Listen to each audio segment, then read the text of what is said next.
ಗಂಗಣಪತಯೇ ನಮಃ. ಶ್ರೀ ಗುರುಭ್ಯೋ ನಮಃ. ಹರಿ ಓಂ. ನಮಸ್ಕಾರ. ಓಂ ಸೂಕ್ಷ್ಮಾಯ ನಮಃ. ಭಗವಂತ ಅಣುವಿಗಿಂತಲೂ ಅಣುವಾಗಿದ್ದಾನೆ.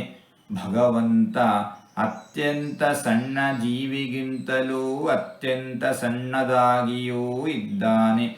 ಭಗವಂತ ಅತಿ ಸಣ್ಣ ಜೀವಿಯಲ್ಲಿಯೂ ನೆಲೆಸಿರುವವನು, ಸರ್ವಾಂತರ್ಯಾಮಿಯಾಗಿರುವವನು ಭಗವಂತ.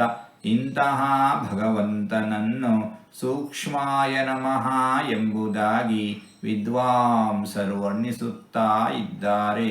ಹೀಗೆ 4 ತೊದಲು ಮಾತುಗಳನ್ನು ಆಡಿದ್ದೇನೆ. ಇದರಲ್ಲಿ ಏನಾದರೂ ತಪ್ಪುಗಳು ಇದ್ದರೆ ಆ ತಪ್ಪುಗಳನ್ನು ಬಿಟ್ಟು ಒಳ್ಳೆಯದು ಅಂತ ಏನಾದರೂ ಇದ್ದರೆ ಆ ಒಳ್ಳೆಯದನ್ನು ಮಾತ್ರ ಸ್ವೀಕರಿಸಬೇಕು ಅಂತ ಹೇಳಿ ಪ್ರಾರ್ಥನೆ. ಈ ನುಡಿಗಳನ್ನೆಲ್ಲ ಆಡಿಸಿದ ಭಗವಂತನಿಗೇ ಸರ್ವವೂ ಸಮರ್ಪಿತ.